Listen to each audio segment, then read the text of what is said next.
3, 2, 1. Here we go!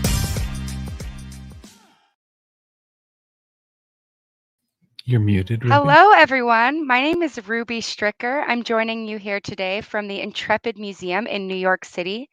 The Intrepid Museum is an aircraft carrier, so I'm joining you live from our ship. Today, we'll be talking about collection storage and collections management. I'll be joined in a few minutes by my colleague Danielle Swanson, who will talk about her role as collections manager and what she does here on the ship, and some of the different collections that we have at the museum. Now, we're so lucky to be joined today by Miss Whelan's class in Tacoma, Washington, Miss Waltner's class in Hillsboro. We have groups from Little Rock, Arkansas. We have classes in New York, in Miami, from Denver, Colorado. We are so lucky to have groups from all around the country joining us. I know we often have groups from all around the world as well. So we feel so lucky to have people joining us all around to enjoy this special event.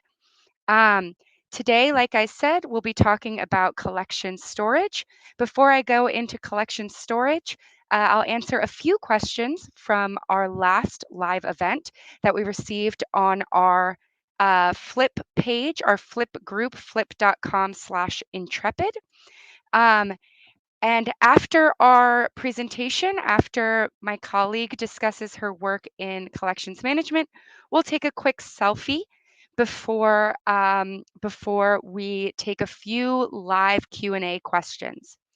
So I'm going to head over to my presentation here.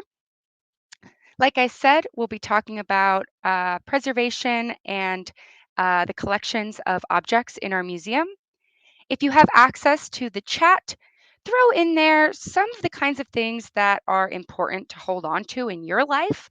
What kinds of things do you want to keep in your home or in your bedroom? What kinds of things are important to you to hold on to? We'll be talking about things that are important for the museum to hold on to in a little bit. Also, throughout the program, throughout the presentation today, please throw any questions you have into the chat or the comments on whatever platform you're on. We'll be able to answer a few questions live at the end of the program. So please continue to throw questions in there, particularly for our expert, Danielle. Once she is through with her presentation, we'll be answering a few live questions. Now I'm going to answer a few questions from last week. So these are a couple questions that were left on our Flip page that I thought were awesome. The first was, how do capsules take off again once they land on the moon? We talked a bunch about space capsules last week, and the different sorts of space capsules we have at the museum and some of the space travel that happened after the museum's involvement, after the ship's involvement in the space race. This question is awesome. It comes in a couple parts. So the capsule that was used to get to the moon in the late 1960s was called the Apollo capsule. It had two parts, the command and service module and the lunar module. While the lunar module landed on the moon with 2 astronauts in it, the command and service module orbited or went around the moon with 1 astronaut inside.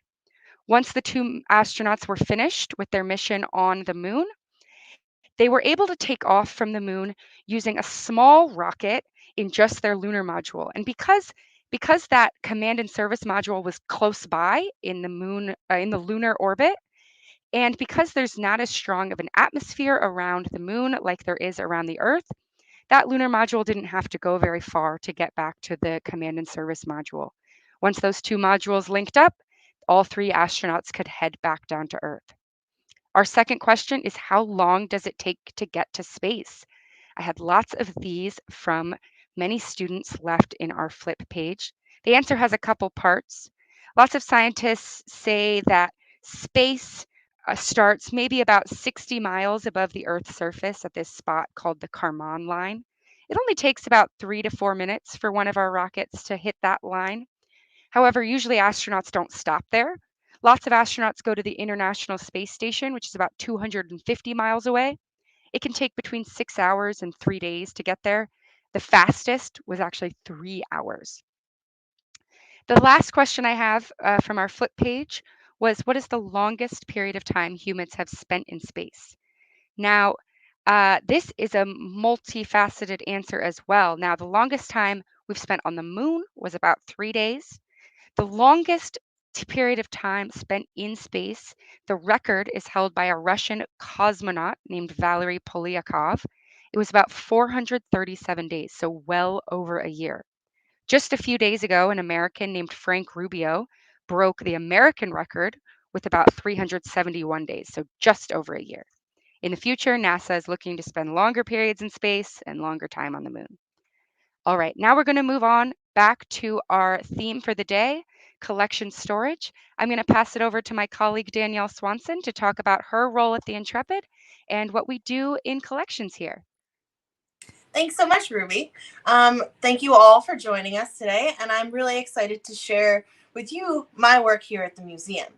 So typically, if you've ever visited a museum before, you might see objects and cases on display, different themes being talked about.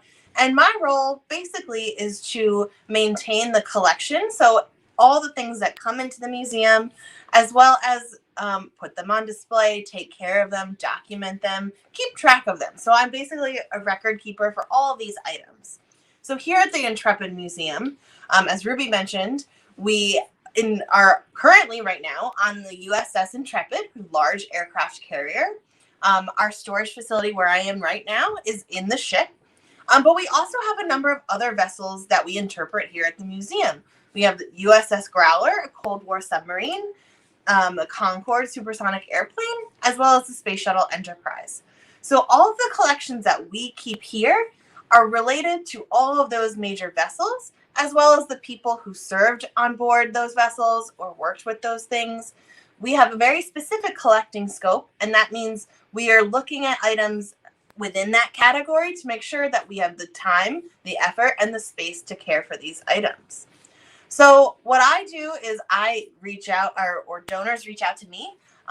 Those people say they have something they would like to offer to the museum, and we work with them to see if it's appropriate. Does it fit in that collecting scope?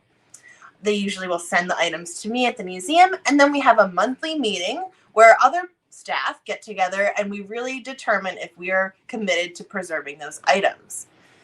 Another thing you might not know when you visit museums, and it's true for us here as well, is that a large percentage of the objects that a museum holds are not on display. They're actually here in storage. So anything you're seeing outside in the museum is probably just a small percentage of that stuff here. And so things that we collect, again, as I said, relate to our vessels. We have a large majority that are relating to Intrepid just because it's our biggest vessel, but it really captures the everyday life, the service of the ship, of its crew members, papers that they used while they were on board, logbooks that they kept during airplane takeoffs and landings, photographs, uniforms. The ship had a newspaper that it would produce every month when it was in service and on a cruise. We have those in our collection. And, souvenirs, everyday objects. So a lot of these things are actually something you might find in your home and might not know that it would be important to a museum to keep.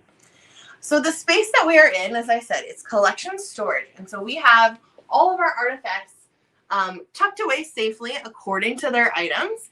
Everything that's out that you're seeing here are items that we've recently had donated to us that are kind of in progress of becoming part of the collection. And so once something is part of the collection, we assign it a unique tracking number because we have a database where we keep information about every single item. It allows us to take photos of something, note where it's being stored, have a description, and we're actually able to put some of that online. So you might be able to explore with your classmates some of our objects online as well. But so as we're trying to preserve everything, the space we are in, it is actually a climate-controlled space. And so that means we're specifically monitoring the temperature and humidity for items because that will help in the long-term preservation.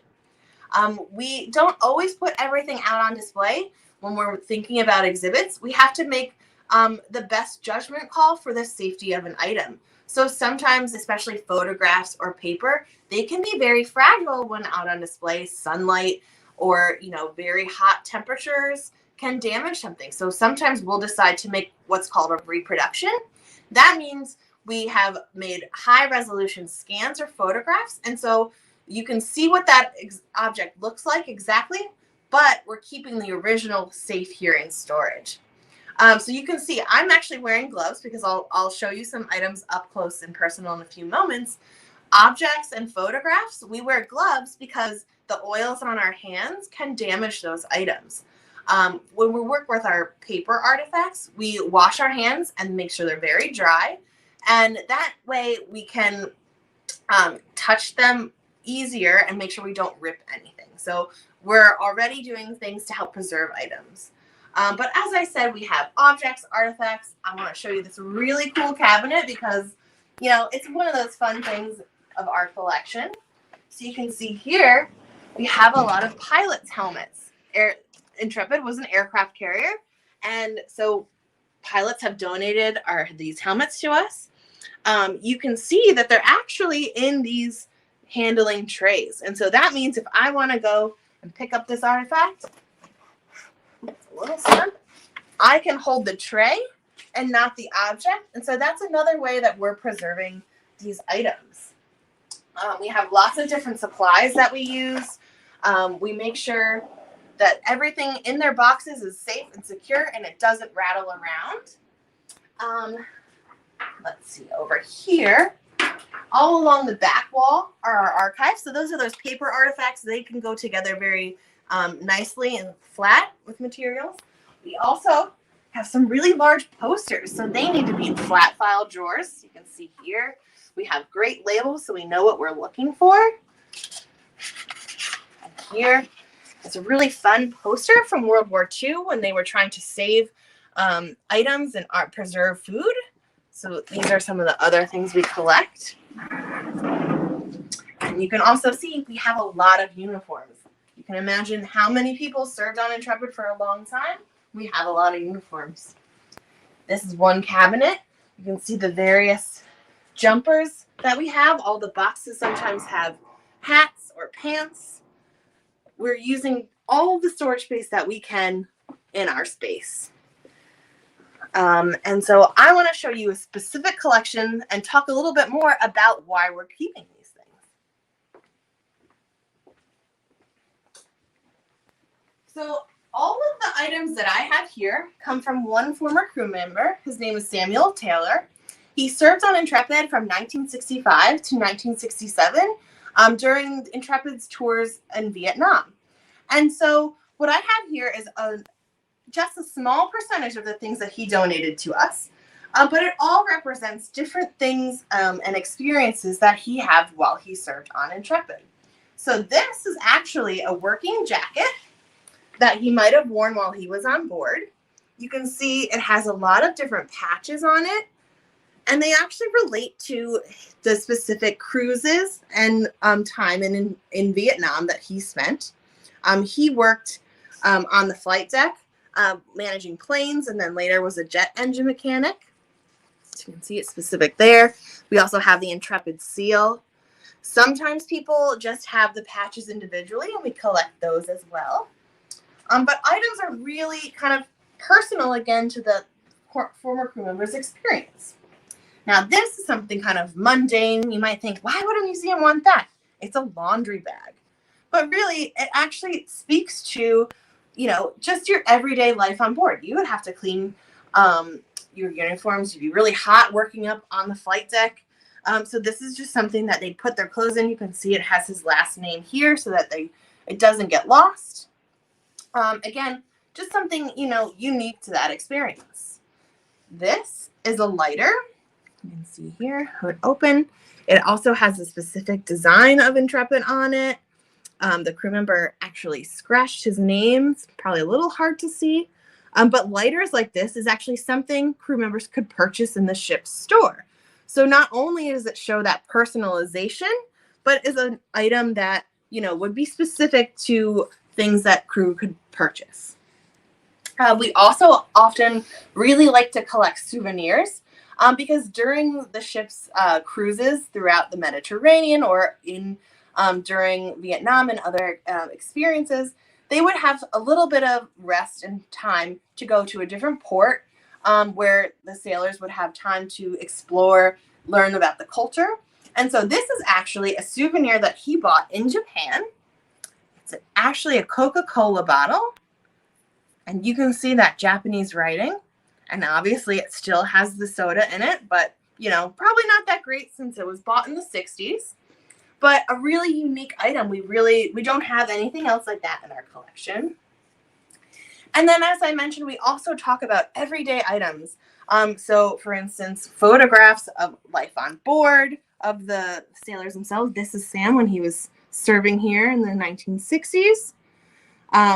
Photographs are really great for us because, especially if they're taken in and around the ship, we can get a sense of what the ship looked like at that time. It really helps us for research, for exhibits. So it's not just, a great snapshot. We can tell so much more about these photographs as well. And then lastly, this is a cool certificate. So the ship would really celebrate different milestones when it was out at sea. And so this one celebrates when the ship crossed the line. And that meant they crossed the equator.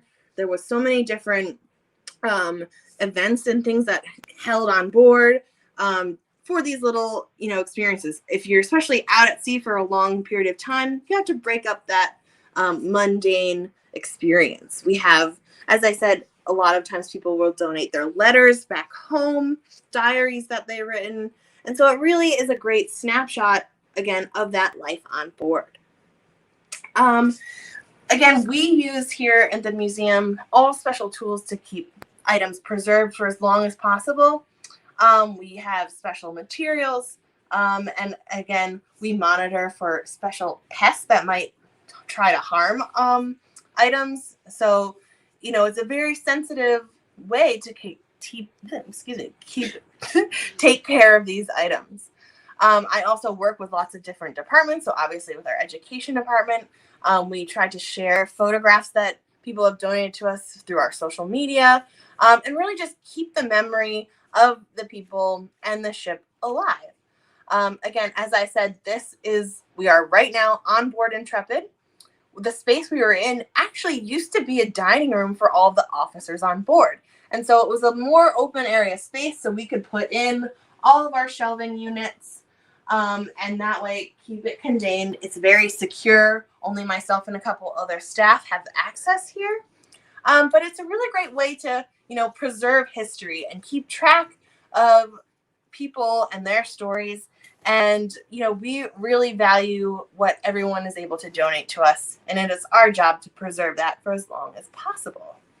So, Ruby, I'm not sure if there's any questions that have come in, but I'd love to talk or answer those questions and kind of tell anybody a bit more about my job if they're interested. Thank you so much, Danielle. That was wonderful. I'm going to encourage everyone to drop their questions in the comments section now. I'll give everyone about a minute to do that. And while you do, I'm going to just show everyone that on our flip page, flip.com/intrepid, we do have visual instructions to create your own time capsule. So this is our art activity for the week. Please head over to our flip page and create a time capsule using the visual instructions. We'd love to see your results, to see your homemade time capsules. You can also add questions to the flip page there, but we encourage you to drop questions in the chat or comments section now. So we will head over to do that Q&A now. We'll wait to get a few questions and then we will begin. All right, we have our first question. Our first question is, where do you get all of the objects in your collection, Danielle? That's a really great question. So we don't actually actively look for items unless maybe we need props to fill out a space. And so those are not necessarily cared for in the same way that I'm caring for these collections here. But actually, most often, items are coming to us from former crew members or their families. They're maybe going through their houses, or just they found things recently and, think that we might be interested. And so they will reach out via email, maybe give us a call. We usually like to have a heads up that things are coming instead of just sending it in the mail, because we want to learn not only about those artifacts, but also about the crew member and their service as well. So they're typically, again, these people who have served on board Intrepid. Every once in a while we will find things to purchase, and that it's very less frequent. But if it relates to one of our vessels and something we would like to interpret, or it's important for us to preserve, we do that as well. But there's a whole process. Like as I mentioned earlier, we have this collections committee meeting. There's also a lot of paperwork that's involved, because this is a gift and a donation to the museum, but it becomes property of us. So we want to make sure that all of that's documented, that everyone is comfortable with donating, because it belongs to the museum after that process is done. Wonderful. Thank you so much. Kind of on that note of this collections committee and such, do you ever turn away things from your collection? That's really a great question, because as you can see, this isn't a very big space. We have limited amount of space. So we can't collect everything, unfortunately. That is also why we are very specific to the museum's vessels. But yes, we do turn things away. The committee really helps with those decisions. And as you can see from the closet I showed you before, we have a lot of uniforms. So right now, uniforms are something we really don't accept anymore. Most specifically, pants, because, their pants are just usually blue or white and plain and not that interesting. So we have a lot of examples. Uniform, like the longer jumpers, what we call, we will look at it on a case-by-case basis, because if we have a lot of information about someone's service, or if they had a really unique job on board that we don't have other examples of in the collection, that's something that we would accept. But again, we want to make sure that we're able to preserve everything that we have for as long as possible. Another thing is, every time the Intrepid went out on what I call a cruise, so it's their deployment, or they're going to the Mediterranean, they typically would create what's called a cruise book. So that's a yearbook for that particular period. There are some years we have so many examples of, and again, we can only care for so many. You can see these boxes behind me is where they all live. But there are also years we don't have enough of. So again, everything gets looked at individually, and we really make a thoughtful decision based on that. Thank you for your thoughtful answer. How do you make sure collections items don't degrade over time? I know you discussed this a bit, but how do you make sure that they're not deteriorating? Mm-hmm.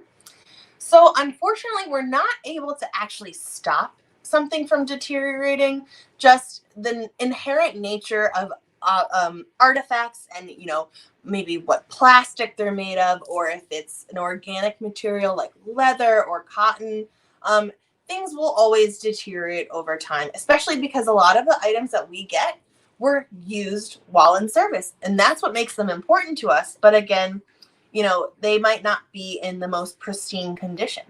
And so that's why when we're in storage, we use a lot of different what we call archival supplies. You can see on one of our rack here. A lot of these things are specifically made to interact with collections.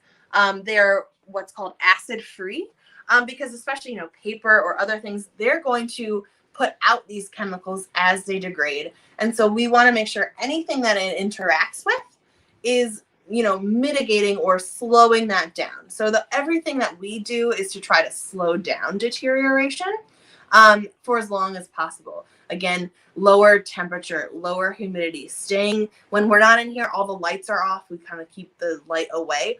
All these things will help slow that process down so that we can preserve things for as long as possible. But unfortunately, we're unable to prevent that all the way. All right. Thank you so much, Danielle. We are now going to go and take a quick selfie all together. So if you're with your classes, head on over, get together. We'll have about 30 seconds to get together, and then we're going to take a selfie.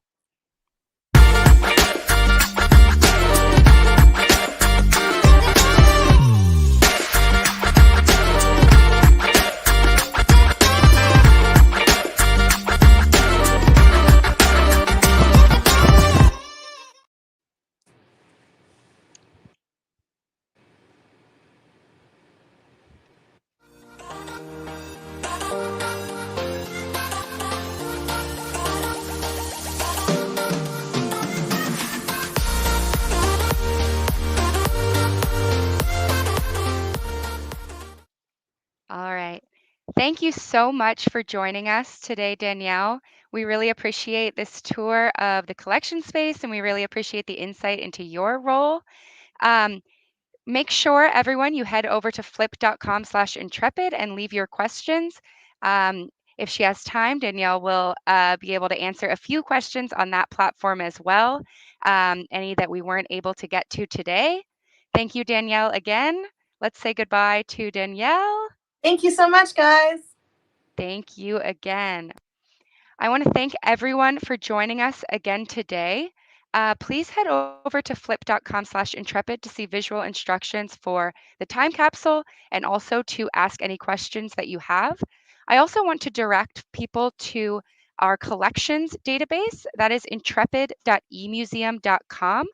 That is where you can see many of the collections that we have on board ship, photos, and other physical collections that you can see photographs of, and some little background information about a lot of those collections. So if you head to intrepid.emuseum.com, you can see a lot of those collections that we have either on display or in our storage facility. We also got one last minute question that I can answer quickly, and that is how many people can the ship hold? It can hold about 3,000 to 3,200 people at one time. So the ship, which served for about 30 years, you can tell that there are a whole lot of former crew members that have things to donate. And like Danielle was saying, often we do have to turn things away because we have so many copies or things of from these former crew members. I want to thank everyone again for joining us today. Next week, we have our final live event, and that will be focused on aircraft restoration. We'll be joined by my colleague Peter Taraka, who will be talking about his role in the aircraft restoration hangar. He'll talk about what they do in the restoration hangar and their current project, as well as what it takes to take care of the many aircraft that we have on board our ship. I want to remind everyone again to head over to flip.com/intrepid to leave your questions and see visual instructions. And I want to thank you for joining us again today. Thanks, everyone.